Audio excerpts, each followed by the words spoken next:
Everything that could have gone wrong went wrong that morning. Every step of the way. I feel that there were 10 coin flips that morning, and Laura lost every single one of them.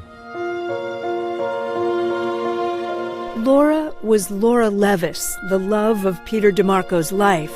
This story is one about love and loss, of a system that failed, and a grieving husband trying to find both peace and purpose. She was this person who had so much life in her, had so much zest for life. She was always the one who wanted to go to this restaurant or see this movie or go hike this mountain, or let's do this or let's do that. Let's just do this. They met at the Boston Globe, where they both worked. He was a Metro correspondent and today still writes for the paper. She was an editorial assistant. Peter was 10 years older and thought he was too old for her. Laura knew different. She loved to laugh.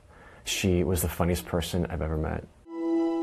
But that's all in the past, because in 2016, Laura died suddenly after an asthma attack led to cardiac arrest. For a week, she was on life support. Peter wrote a letter to the staff at the hospital who cared for her in her final days. He thanked them for being so kind to Laura, as well as her friends and family. He posted the letter on Facebook, and pretty soon the New York Times published it. NBC Nightly News covered the story back then. He writes, "How many times did you hug me and console me when I fell to pieces?" Or ask about Laura's life and the person she was. And that's what we all knew about the story of Laura Levis, that she died unexpectedly, that her husband loved her, and that in the very end, she was well cared for. But there was so much more. Laura should never have died. She should never have died that day. I needed to write this story. I needed to share her story because no one else should die this way. In the weeks following Laura's death, Peter learned new information that would change everything he thought he knew about how she died. He spent 10 months sifting through records and evidence to write a damning story for the Boston Globe magazine, one that brought to light failures of a system that he blames for Laura's death. But before we get into all that, there's something Peter has had to deal with ever since Laura died. That morning, they weren't together. We were addressing a problem in our marriage. We were in constant contact with each other. We were texting or phoning or talking each day. We were seeing a couples counselor. Kind of in a rough patch. Yes. As happens to a lot of people. It does. And people have tried to reassure me that I'm not alone in that we weren't alone in that. Yeah. But when that happens, you don't expect never to see the person you love again. It started with an asthma attack, something Laura and Peter had dealt with throughout their relationship. Laura actually was a fitness nut. She worked out 6 days a week. Would lift weights. She would do hardcore spin classes, hot yoga classes. We went hiking everywhere. There were times, a few times in our relationship, where an attack got so bad that we had to go to an emergency room. Peter initially thought that Laura, who was staying near the Somerville, Massachusetts hospital, had tried to walk there on her own, but collapsed before she got there. Her attacks would build slowly, and I wasn't with her that morning, but Laura packed a backpack with her gym clothes. Thinking she'd work out after going to the hospital. I mean, it sort of sends, it lets you know a little about how slowly her attack came on. 6 weeks after her death, he was shown a police report that changed everything. Laura did make it to the hospital, and there was video obtained by the Boston Globe to prove it.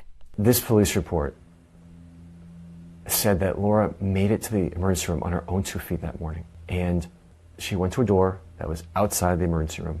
She could see the emergency room waiting room through the window. And that door was locked.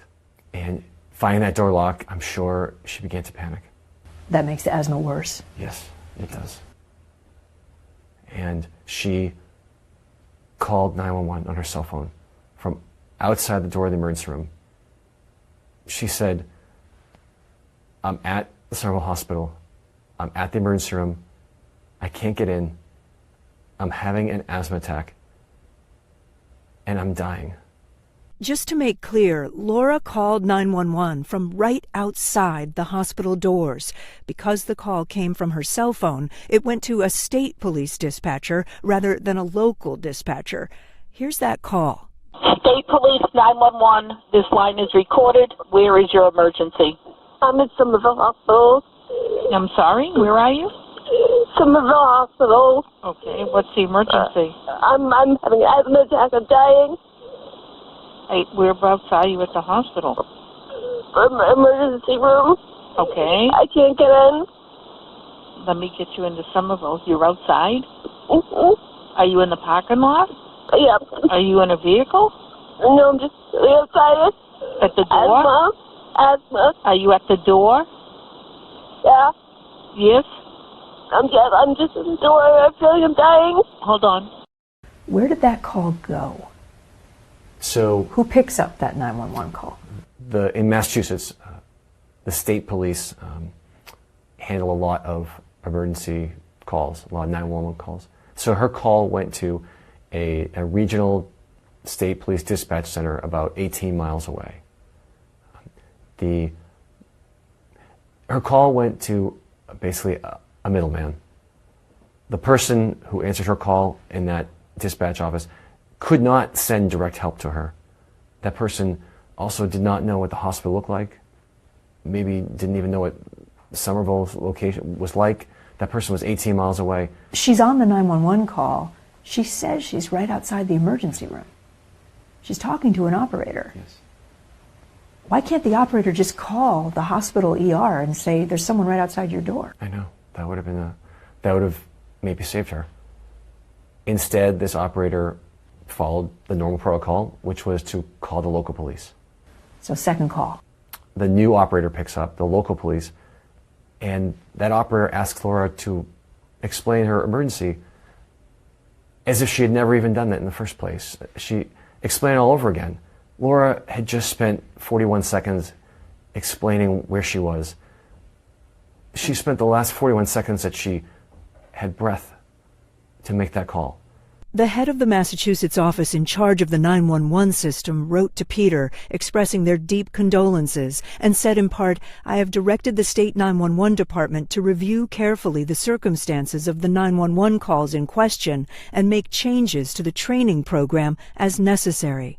The local police did call the hospital, and a nurse, who you can see right here, walked outside to look for Laura. The surveillance video shows she looked for 12 seconds. By that time, Laura was on a bench 70 feet away in the dark.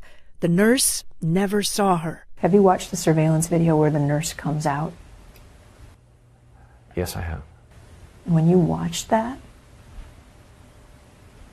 what goes through you? Sadness. Sadness. NBC News has not been able to speak to that nurse.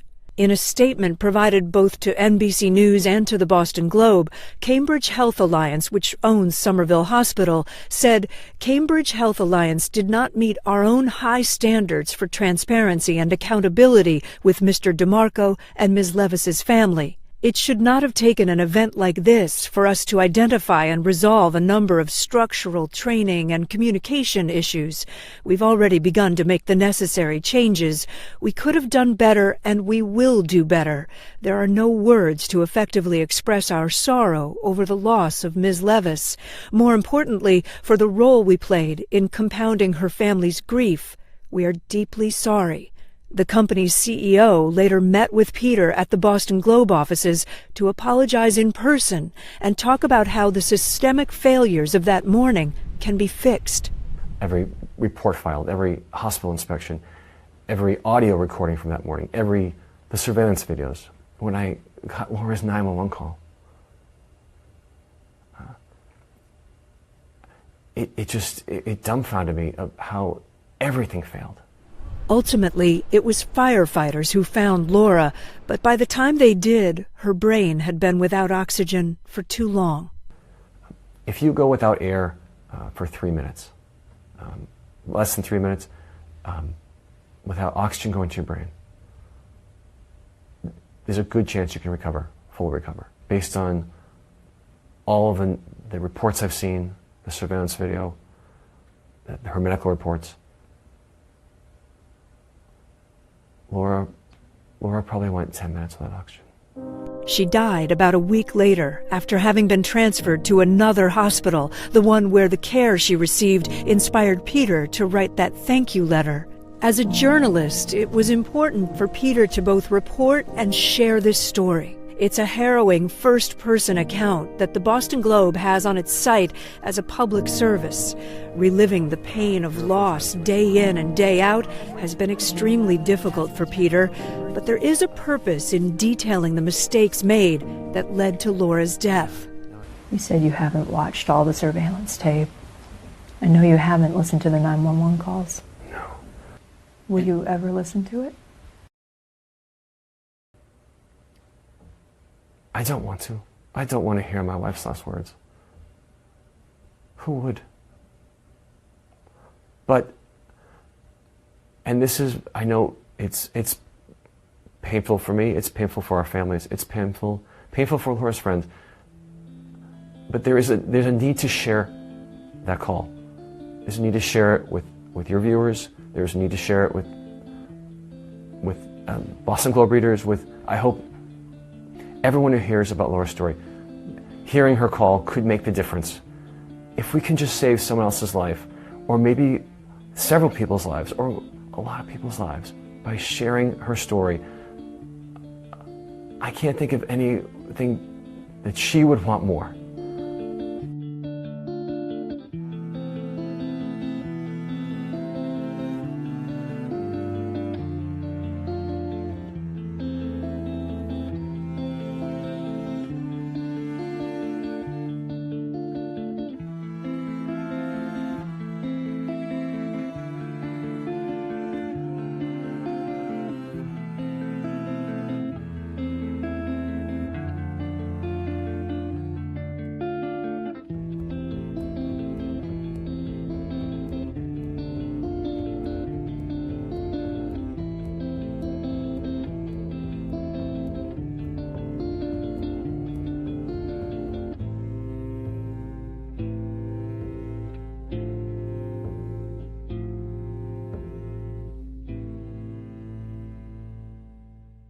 Hey, NBC News fans, thanks for checking out our YouTube channel. Subscribe by clicking on that button down here and click on any of the videos over here to watch the latest interviews, show highlights, and digital exclusives. Thanks for watching.